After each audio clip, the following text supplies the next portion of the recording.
Welcome, everyone, to Prop It Up. It's a beautiful Tuesday, and I am here with my fellow prop masters. We are going to go over everything in the prop world. We still got Major League Baseball, still got NBA playoffs, still got NHL playoffs, and I could not do this without the best in the business, Matt Joseph and Andrew McInnis. And Andrew is basking in the glow of the Montreal Canadiens. If you want to hear more about Andrew talking about his favorite team, go check out Puck Time. We're going to tackle hockey from the prop side of it. We got a lot of shots. We got a lot of scoring opportunities to make money on. But first, I want to go to Matt Joseph, who is Matt. There's just no other way to say it. You are doing great in K props, and I want to talk about that. So, what's been your secret? Share with us, educate us. What's going on with this hot streak in K props, man? Well, I'll say this. I mean, I think that what I've kind of carried over the mid-major mantra is the mid-major type pitchers. I mean, I think a lot of people will take their eyes like in tonight's card and look at Shane Bieber and look at some of the top end guys like Robbie Ray, and they'll say, all right, well, these guys strike out a lot of batters. I'm going to take the over. But I think the books know that. And I think that they've either juiced the over too much to make it worth it, or they've risen the number too much to make it worth it. And so to me, I'm looking at the guys in the middle of the pack and even the lower end guys. Knock on wood tonight, I've actually taken two unders tonight, and one of them, we've talked about on the show. The FanDuel Sportsbook, what they've done with the K-props is they've basically taken what the market has, they've risen it one, and put heavy juice on the over, so that way if you want to take a better number, you're going to pay a hefty price to do so. So actually today, I'm going to take advantage of that because there's a guy's under that I really like, and I'll take that extra strikeout from them. But really, Andy, it's just kind of looking at the middle of the road guys and looking at the recency effect. Besides looking at how these teams do versus righties and lefties, I've started to look at how they've done over the last 2 weeks. The case in point, the Red Sox, who for a lot of this year have not struck out as much, they've got almost a 29% K rate the last 2 weeks. And so there's something in that lineup. The Yankees have started to strike out a lot as they've, started to hit a snag hitting. On the opposite end, it's almost, I made the joke last week, it's almost like the trash cans are back for the Astros. They've got a 15.9% K rate the last 2 weeks. I mean, that's ridiculous. We're seeing some of the best strikeout guys in the business who are not striking out guys against the Houston Astros. So really, it's just paying attention to the recency effect, paying attention to the K rates, and paying attention to the umpires, because there are certainly more pitcher-friendly umpires out there that will help you out when it comes to these props. It's such great information, and I've got some stats here just in their last 3 games. Want to talk about the worst teams in terms of striking out the most. You got the Dodgers, the Rays, the White Sox are down there. That's a little surprising. Oakland and Minnesota. I do have to mention, I watched the Minnesota-Baltimore game because I had a Minnesota side, and I swear that the Twins batters swung at every pitch that was outside the strike zone and did not swing at any of the pitches inside the strike zone. I couldn't believe how much they struck out to Baltimore. And then on the flip side, teams that are not striking out a lot. You mentioned Houston. You've got the Blue Jays. The Reds are doing good. The Mariners, the Indians. So you mentioned guys like Shane Bieber, and great information on FanDuel about taking what the market is, raising it. And so talk to me about some of the pitchers that you've seen that are kind of middle of the road that you've been having success with and what the numbers are. Bieber's 8.5, but then you got guys at 4.5, 5.5. So who are some of the pitchers you've had success with recently? Well, I mean, a guy that's going tonight is Chris Bassett, and he has gone over his number. It feels like Vegas is constantly shortchanging him, and he's gone over his number a bunch. He's a guy that's in a zone right now, and Seattle's one of those lineups, especially now that Kyle Lewis is hurt, that you could take advantage of the strikeouts. Kikuchi, for the most part, he's had a little bit of a stretch where he hasn't struck out as many guys. Ian Anderson's been a guy that's been kind of tough for me. Taking unders on Luis Castillo, the Reds pitcher, has been certainly a guy who in the past has been a strikeout guy, but as of late, he's a guy that you could certainly take advantage of the first inning. Will there be a run in the first inning? I'm pretty sure, if not all of them, there's only been one game where there has not been a run in the first inning, whether it's Luis Castillo or the Reds, who actually themselves are a pretty good first inning offense. And basically, it's just taking lefties against the Phillies, lefties against the Tigers, lefties against the Rays. Some of these guys are not as good. I'll be interested to see, if there's a number that comes out eventually for Lauer for tonight, because I might be interested in Eric Lauer's strikeout total. He's a veteran lefty going for Milwaukee against the Tigers, but I think he's the type of guy a lot of books will be scared to put numbers out on, because if they get it wrong, they're going to get it very wrong because he hasn't pitched very much this year. It's great stuff from Matt Josephs, and Matt is going to have a best bet at the end of the show, as will I. And I'd like to bring in Andrew. Andrew's going to have a best bet as well. But Andrew, let's talk hockey. Obviously, we all know what happened in Game 7 last night. Let's talk some props that's been going on in NHL. It's been a really good season for myself. I know props, you and Carmine have just been having a blast with them, and they've been hitting. So talk to me about what's been working the last week from an NHL props perspective. Thanks, Andy. Yeah, definitely happy to see Carmine joining me on Puck Time with the props. I know you watch the show sometimes. Cool to see him jumping on board. And I got to just say one thing to add on to what Matt was saying, and just to tip my hat to him, because it's his nickname. It's a mid-major Matt, but that's what separates him, I think, than a lot of people that do these K props every single day on Twitter. You're seeing everybody going after the Shane Biebers, going after all of these top of the line aces. But Matt, he finds these K props down the order and stuff like that. So hats off to Matt for finding these, not just always going for these, 8.5 or 7.5 strikeouts, finding those key numbers. But in the NHL, Andy, this is something I've noticed, and I was excited to talk about it today on Prop It Up. I'm noticing for these shot props, and this isn't for everybody, because I know you and I are going to get into it with the Boston Bruins, but I've noticed that we're seeing shots on goal down the lineup, third and fourth lines. But what that really, if you look at it, a lot of these shots, take yesterday's Canadiens and Leafs game, for example.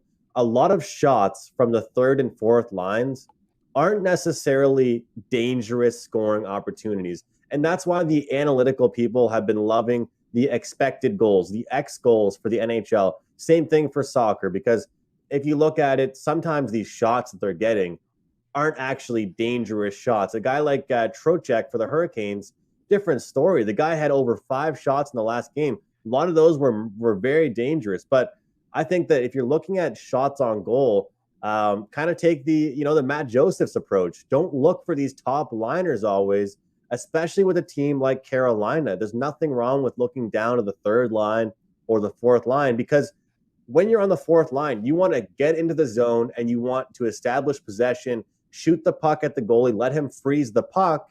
Then you're going to go off the ice and you're going to bring on the top line or the second line. So your job is literally to get the puck into the offensive zone, get that puck on net, and cause the goaltender to freeze the puck. But the job of the top line players are to actually create goals, to actually move the puck around and try and create, dangerous scoring opportunities. So, I'd love to look at some of these shot props and these guys that are going over and look, Andy, and see a highlight reel of these shots that got us over. You know what I mean? Because a lot of these times we're getting these shot props and cashing them. We're not actually getting them on dangerous scoring opportunities. We're getting them because they're just fluttering the puck onto the net. And these goal scoring props, this is what I said at the start, and I'm going to really start trying to execute it a lot more. I said it at the playoffs, said it to you before. The guys that are meant to score are the ones doing the scoring. Depth matters, and for different teams, you're going to see it a lot more, such as Winnipeg, such as Montreal. But when you look at it, who's doing the bulk of the scoring for the Colorado Avalanche? We've got Gabriel Landeskog scoring, Nathan McKinnon scoring. Who's doing the bulk of the scoring for even the Vegas Golden Knights? Who's doing it for the Tampa Bay Lightning? Right now, you're going to get guys like Braden Point, Nikita Kucherov at plus 170, plus 185 to score a goal. And I genuinely think, on any given night, you could take both those guys to score, and you're going to win 0.8 units or 0.75 units because one of them is going to score a goal. And it's all about ice time, Andy. So that's what I'm finding. These guys down the lineup, they're getting their shots, but they might not be dangerous shots. Well, if there was a category for most good goal-scoring opportunities and did absolutely nothing with it, Hyman of the Maple Leafs is the runaway favorite of that. I've never seen more open opportunities in front of a net where he blasts it right into the chest of the goalie. Good example. Great. 6 shots on goal. So you cash your shots on goal easily with him, except no goals, no assists from him. And I do have to point out for your Canadians, I'm going to keep riding this guy, Tyler Toffoli, under 2.5 shots on goal. He gets the late goal last night, except he still comes in with only 2 recorded shots. They only got 22 shots on goal, your team did. Yeah. So you know the Canadians better than anybody. So against the Winnipeg Jets, do we keep going back to Toffoli under 2.5? Because this that's 6 out of 7 games he had less than 2.5 shots on goal. Well, I mean, I'd say hats off to you. Kudos for cashing those tickets. I mean, look, the Canadians are never a team where I'm going to look to go over with shots on goal with. I'd always look under, like you're pointing out, especially with the top guys. Like I said, they're a perfect example, a prime example team where you're going to get shots on goal from Corey Perry, Josh Anderson, Jesperi Kotkaniemi, these guys that, you know, aren't in the top 2 lines. You know, the bookmakers are giving 3.5 sometimes for Brendan Gallagher. The thing is, the Canadians have those top 2 lines out, and their objective and their goal out there is to shut down the opposition. It's almost like they aren't even out there to score. You know what I mean? It's like having a good defender in basketball and being able to just sub them on whenever you play defense and then just sub them off whenever you're on offense. That's pretty much what it is with those guys. So Tyler Toffoli, what I would say, based off what you're saying there, Andy, he's not just an offensive player, right? It's proving to us that he plays a 2-way game. He's responsible defensively, but keep riding those. Keep riding those. As far as the Winnipeg Jets, I say they have depth. Look at Nikolai Ehlers. Look at Kyle Connor. Kyle Connor is a shoot-first guy. Some of these guys on the Jets have the green light, and some of them I'd say have the yellow light. They look to pass. But guys like Ehlers, guys like Kyle Connor, this is for tomorrow, but make sure you guys out there are looking for these guys on their shot props, because despite the fact they might not score, we're going to cash some of these shot props. Briefly, I just want to talk about the Bruins because they have just been an absolute cash cow. You know who's going to shoot. You know where the offense is coming from. And then against the Islanders, it takes OT for Pastrnak to get over his shot total. I sweated that one out. Bergeron doesn't even come close. He only gets 2 shots. And that was juiced to minus 250 by the time that game started. Marchand got over his. And then Krejci, 7 shots on goal. Is this kind of an outlier game? Do you see him kind of going back to the – because they lost. It didn't go well for him when Bergeron and Pastrnak are not shooting the puck as much as possible. Is this an outlier game as far as the shots on goal go? Well, you know, I've been saying this, and there was a pickup the Pittsburgh Penguins made, Jeff Carter. I'd say he was probably the number 1 pickup of the offseason or of the trade deadline. But other than that, the Taylor Hall pickup was definitely the second best. And the reason why I bring him up, Andy, is because he's a line mate of David Krejci. And I think that, you know, David Krejci, he needed somebody like Hall to go along with him and Craig Smith. And now that they have each other, that's a powerful second line. So you already mentioned it, and I love that, first of all, that you're getting into hockey, Andy. It just makes me happy as a person. But as a prop guy, it's great because you look at the shots on goal and what we're seeing from the top line, and we know how great they are. But then you look at the second line and you see that they're still producing. And the awesome part is you're going to get smaller numbers, maybe even 1.5 or 2.5s at fair prices. And as we know, with Pasta or Marshy, you're going to get 3s or 3.5s. So you're going to get a lot better numbers. One thing I did want to mention, guys, real quick, because, again, I always say this, but it's important to me that when I mention something on a show, a lot of books have it to offer it, and I'm starting to see this a lot more on different books. So I wanted to mention this. In the playoffs, comparison to regular season, we see power plays, but the significance of these power plays it's just second to none. I mean, they can really define a game, I'd say, a lot more than in the regular season. You need to capitalize on your chances. Tonight, with the Carolina Hurricanes and the Tampa Bay Lightning, perfect example. We take a look here at the Tampa Bay Lightning, Carolina. Let's look at the stats. Hurricanes went 1 for 5 on the power play in game 1. The Lightning went 1 for 3. We can grab a wager on power play goals over 1.5 in tonight's game at plus 130. That's available at several different shops, and we're starting to see, and it goes to show as well, Andy, that's where you're getting your shots from your key guys like Bergeron and Pasta and Sebastian Aho for the Hurricanes and Braden Point. If you have that at your shop for tonight, I would take a look at over 1.5 power play goals. This applies for either team at plus 130.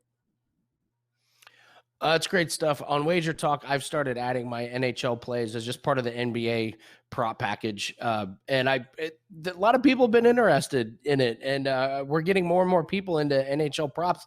It works. It's a moneymaker. It really is. I'm up big so far. And you just find these guys like Toffoli and Pasternak, and you can do well. So I want to go over some NBA. Got a pretty good slate of games tonight. Unfortunately, not a whole lot with props. With you have a lot of injuries. The Lakers and Suns, obviously, the Anthony Davis part is a big deal. So we might look at DeAndre Ayton to take advantage, depending on what line you got on points. I would not do anything with Drummond or if Montrezl Harrell is out there. Chris Paul played great, got way over his point total coming off the shoulder injury. That was a big surprise to me. The Trail Blazers and Nuggets, it's just been a bad basketball series to watch. A lot of unders are taking place. Jokic is ball dominant. Michael Porter is in a complete slump. If you want to fade a guy in that series, Michael Porter's the one to do. He had 3 points last time. This is supposed to be their second option on offense, and the guy can barely get up a couple shots. And then the Celtics Nets, everyone expects the Nets to close it out. So if you like that, you might start looking at maybe, I guess, Durant over, but the guy in that series is Blake Griffin to fade. The poor guy is just non-existent in this series. He started last game and he played 18 minutes and he had 2 points. So that makes 2 points, 4 points, and 1 point in 3 out of 4 games. So if you're looking for a guy who's not shooting, who's not rebounding, who's not passing, who's doing absolutely nothing in the stat sheet, Blake Griffin is your guy. So I would be careful in that Lakers-Suns game. There's only a couple props that stand out to me, and it's nothing on the Lakers side because I don't know what they're going to look like with Anthony Davis. As we say, sometimes the best bet that you make is the one that you don't make.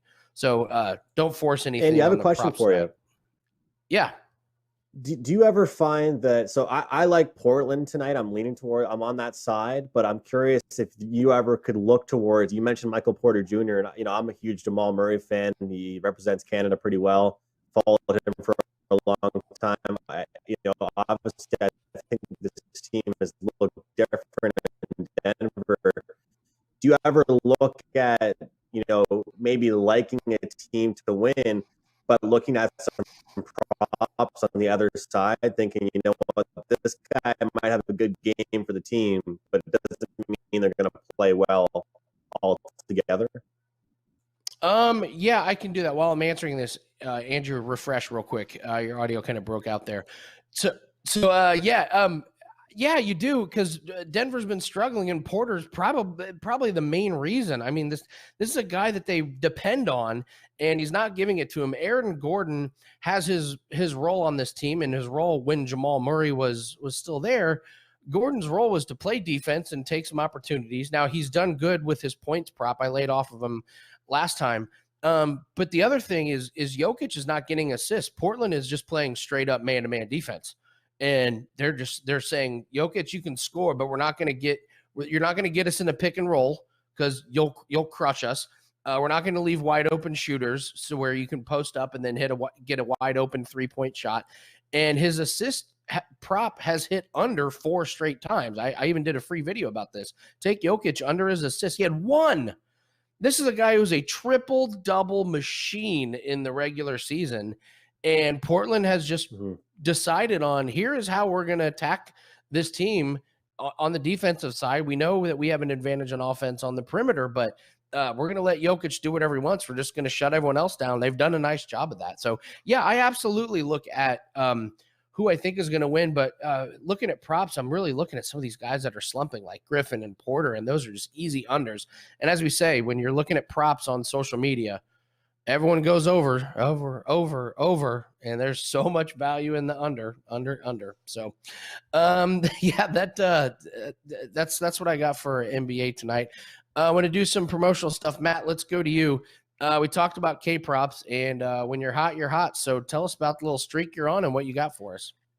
Yeah, 57 and 43 in K props so far this year, and currently on an 11-3-2 run the last 4 days in Major League Baseball, and hitting some plus prices too. Certainly, there are some minuses on there, but there's also some pluses. And the first threes, the first fives are hitting right now. So it's a good little stretch over the last 4 days. And tonight I've got a 6-pack, 4K props, and 2 first 5 plays tonight for people's consumption. Love it. Andrew, what do you have tonight for us?